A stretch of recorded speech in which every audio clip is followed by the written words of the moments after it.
Selamat pagi Indonesia. Anda menyaksikan seputar Bali terkini pukul 9 WITA bersama saya Agus Jagatraya. Mencegah kembali munculnya wacana pengembangan wisata syariah di Bali, kedepannya masyarakat dan pemerintah diharapkan meningkatkan koordinasi dan pengawasan. Hal tersebut diungkapkan tokoh masyarakat Ana Agung Gede Rake.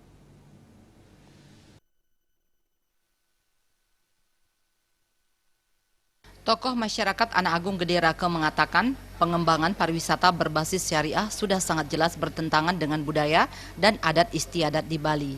Hal tersebut pula juga tidak sejalan dengan pengembangan pariwisata di Bali. Pariwisata Bali berbasis budaya yang membuat Bali dikenal secara luas oleh para wisatawan. Ana Agung Gede Rake kembali menegaskan seharusnya siapapun yang berada di Bali harus menjaga dan memelihara budaya dan adat istiadat di Bali. Jangan sampai membuat aktivitas dan kreativitas yang memicu kegaduhan serta bertentangan adat istiadat dan budaya seperti pariwisata syariah. Agar wacana serupa tidak kembali mencuat, masyarakat bersama pemerintah harus kembali meningkatkan perannya dan koordinasi dalam melakukan identifikasi dan pengawasan bersama.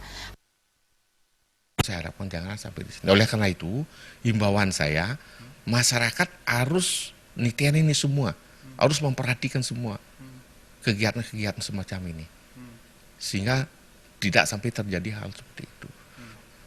Selanjutnya juga pemerintah harus duduk bersama, dari tingkat provinsi, kabupaten, kota duduk bersama.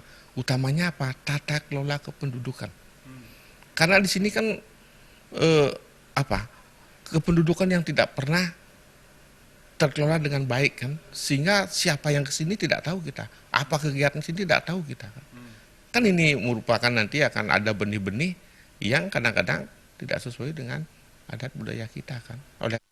Ana Agung Gede Rake menyatakan pariwisata syariah tidak sesuai untuk dikembangkan di Bali.